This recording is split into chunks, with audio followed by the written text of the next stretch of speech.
Bab ke-279. Bagaimana kalau istri kamu diperiksa saja? Biar suster yang oles gel ke perut dan menggerakkan alatnya. Jadi aku hanya perlu melihat ke layar monitor saja. Sepertinya tawaran Kevin tidak buruk. Lagi pula mereka sudah berada di sana dan sempat menunggu antrian lama. Boleh deh kalau begitu, ucap Gali pasrah. Perawat wanita itu membantu Riana naik ke pembaringan dan menutup setengah tubuhnya dengan menggunakan selimut tipis. Kemudian menyibak gamis yang dikenakannya hingga bawah dada dan mengoleh gel hingga merata. Sesekali Gali menatap Dr. Kevin demi memastikan lelaki itu tidak mengintip di balik tirai. Sementara satu tangannya menggenggam tangan Riana. Membuat wanita itu menahan senyum melihat tingkah suaminya yang terlalu posesif. Ketika menatap ke layar monitor, Gali merasakan sensasi yang berbeda. Tanpa sadar bibirnya melengkung membentuk senyum. Apalagi setelah Kevin memberi penjelasan bahwa janin di dalam kandungan Riana dalam keadaan baik. Trimester pertama itu harus benar-benar dijaga dengan baik. Tidak boleh mengonsumsi sembarang obat dan tidak boleh beraktivitas yang melelahkan. Ucap Dr. Kevin sesaat setelah menjalani pemeriksaan. Gali dan Riana duduk di hadapannya. Apa kisahnya tidak akan mempengaruhi pertumbuhan janin? Riana sangat khawatir dengan kehamilan keduanya ini. Umumnya kista tidak menyebabkan masalah atau komplikasi pada kehamilan dan janin. Apalagi kalau ukuran kistanya masih kecil dan tidak bertumbuh atau menimbulkan gejala. Dalam beberapa kasus kista bisa hilang dengan sendirinya tanpa pengobatan. Tapi, walaupun begitu harus tetap rutin kontrol untuk memantau setiap perkembangannya. Penjelasan panjang dari dokter membuat sepasang suami istri itu cukup lega. Untuk kasus Ibu Riana, ukuran kistanya tidak terlalu besar dan bisa dilakukan tindakan pengangkatan bersamaan dengan persalinan nanti.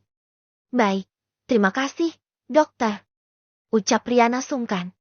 Saya akan resepkan obat anti mual dan vitamin. Awal kehamilan, mual memang wajar dan dialami sebagian besar ibu. Ucapnya sambil menuliskan resep obat. Kalau masalah berhubungan gimana? Aman, kan? Tanya Gali. Bola mata Riana membulat. Semburat merah terlihat jelas pada kedua sisi pipinya mendengar pertanyaan itu. Bisa-bisanya Gali menanyakan hal yang berhubungan dengan urusan ranjang kepada Dr. Kevin. Tangannya mengulur ke arah pinggang dengan dua jari yang membentuk kapitan. Memutar kulit pinggang suaminya dengan gemas bercampur malu. Gali yang terkejut hanya menatap Riana dan menggenggam tangan yang baru saja mencubit pinggangnya. Boleh.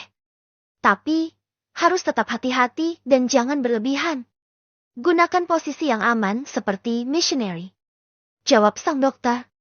Oh ya, hindari posisi women on top pada trimester pertama karena itu berisiko. Gali manggut-manggut. Boleh setiap hari? Untuk kehamilan normal, melakukan hubungan intim sebetulnya aman. Karena janin sudah dilindungi oleh cairan ketuban di dalam rahim dan otot-otot di rahim itu sendiri. Tapi, ya itu tadi. Harus hati-hati dan perhatikan frekuensi berhubungan. Dianjurkan tidak lebih dari 3 kali dalam seminggu. Jawab Kevin panjang lebar. Ingat, Pak Su, masih awal. Jangan ngegas melulu. Tambahnya penuh kelakar, membuat Gali tertawa kecil. Oke, aku paham. Enggak harus pakai pengaman, kan? Dokter Kevin terkekeh. Enggaklah. Pernah dengar selentingan? Katanya bisa membahayakan janin. Soal ini memang ada beberapa perbedaan pendapat. Katanya mengeluarkan cairan SP3 remah di dalam bisa menyebabkan kontraksi rahim. Tapi, menurut beberapa penelitian gak ngaruh. Karena janin sudah dilindungi selaput dan cairan ketuban.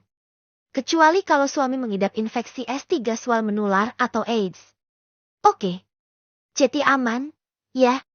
Kala sang dokter dan Gali membicarakan hal pribadi dengan begitu santai. Berbeda dengan Riana yang semakin menunduk.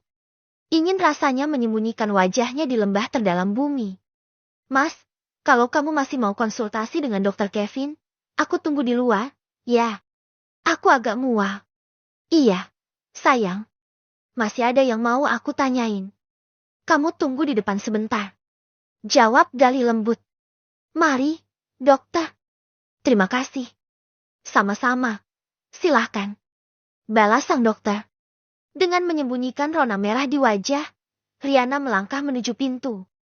Berada di ruangan itu dan membicarakan urusan paling pribadi benar-benar membuatnya malu.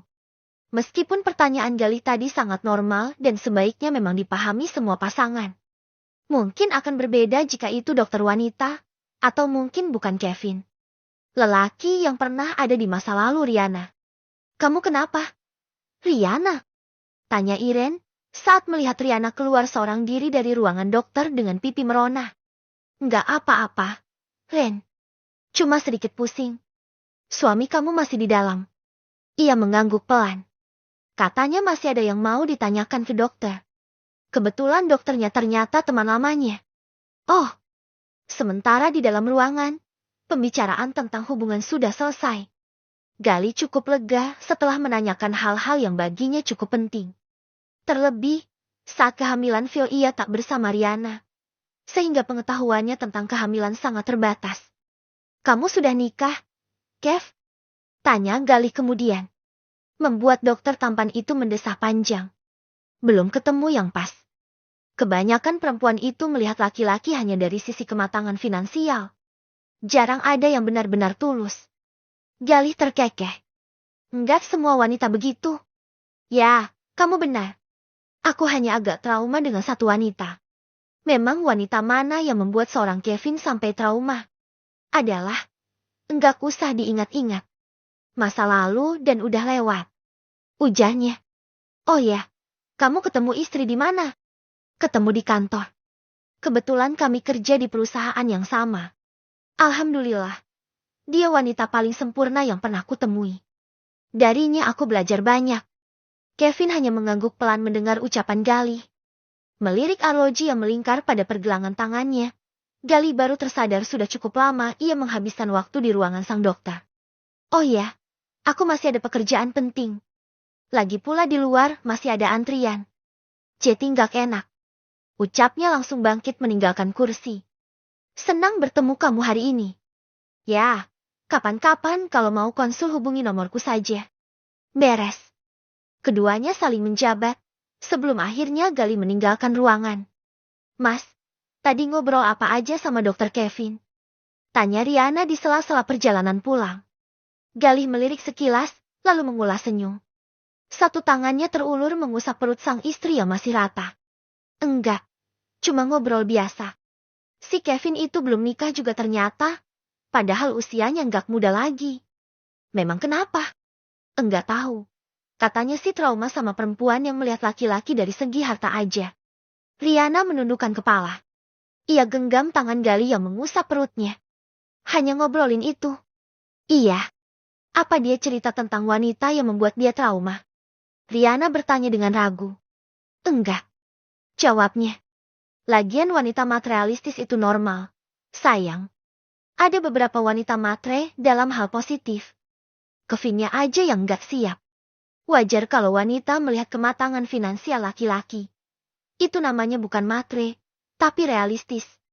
Wanita yang akan mengelola keluarga, merawat suami, membesarkan dan mendidik anak-anak, memastikan rumahnya aman dan nyaman, bisa makan sehat dan enak, dan untuk mewujudkan itu semua butuh biaya. Wanita dinikahi untuk dibuat bahagia dan dicukupi kebutuhannya, bukan untuk dibuat semakin susah, kan? Riana mengulas senyum, lalu mencium punggung tangan suaminya.